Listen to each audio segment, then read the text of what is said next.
Well, hi, I'm Kevin Miller, and today we're going to be looking at what it means to be a manager in an organization. Kurt Kaufman says that a great manager is someone who says, "You come and work with me, and I'll help you be as successful as possible. I'll help you grow, help you make sure you're in the right role, and I'll provide the relationship for you to understand and know yourself." And this is key in what he says here. He says that I want for you to be more successful than me.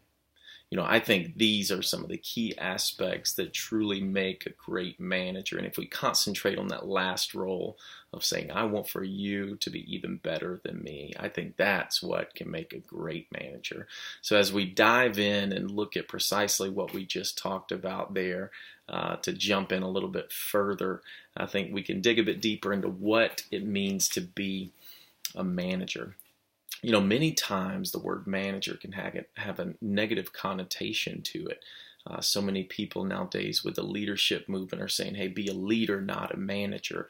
But I believe if a manager is doing their job correctly, then they can be a leader as well. And that's the best thing that they can do. So let's jump in and see a little bit more of why the negative connotation could be changed into a positive and what it means to be not just a good manager, but a great manager. When looking at organizational behavior, Mintzberg actually describes managerial roles in three different categories. First of all is the interpersonal category, which is the manager being a leader and a liaison.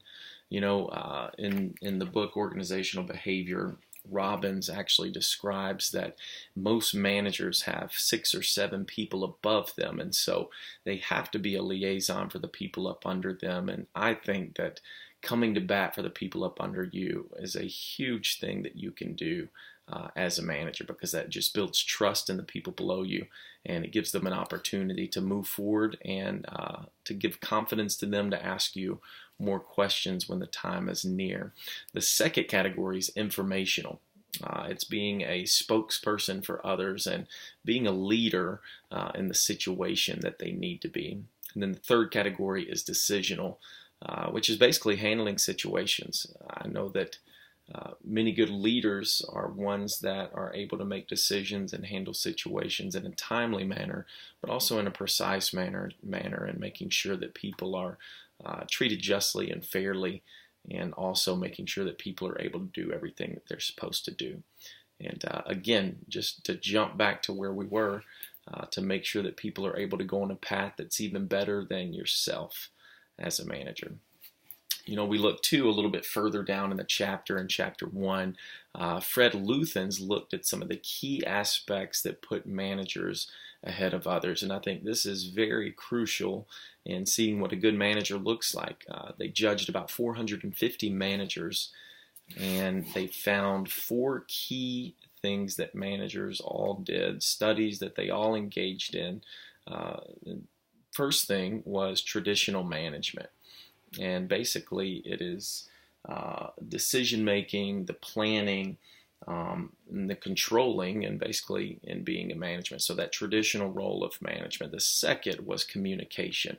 So communication is basically exchanging the routine information day in and day out, making sure that people are up to date, that they know what's happening, that they have a clear understanding. I always had someone in Bible college, his name was Dr. Peak, and he always told us this, and I'll never forget it. He said, let's have a clear understanding before we have a misunderstanding.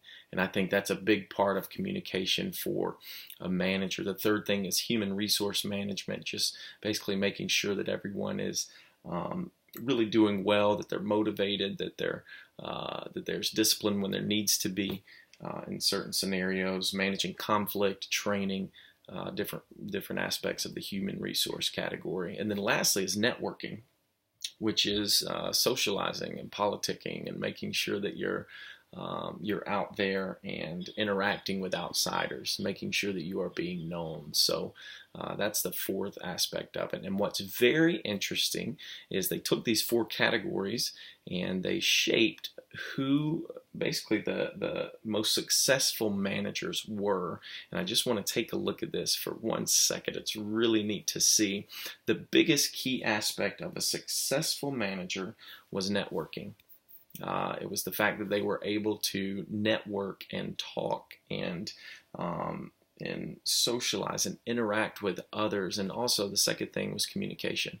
So I think the big important piece here for a manager is knowing that they are getting to know the people that are working for them, knowing that they are getting to begin to feel what they feel and really know their background, but also make sure they're clearly communicating the jobs that need to be done, that they're doing it in a way that's kind, that they're doing it in a way that is that's really giving them an opportunity to excel again further than that manager can go. So, hey, thanks so much.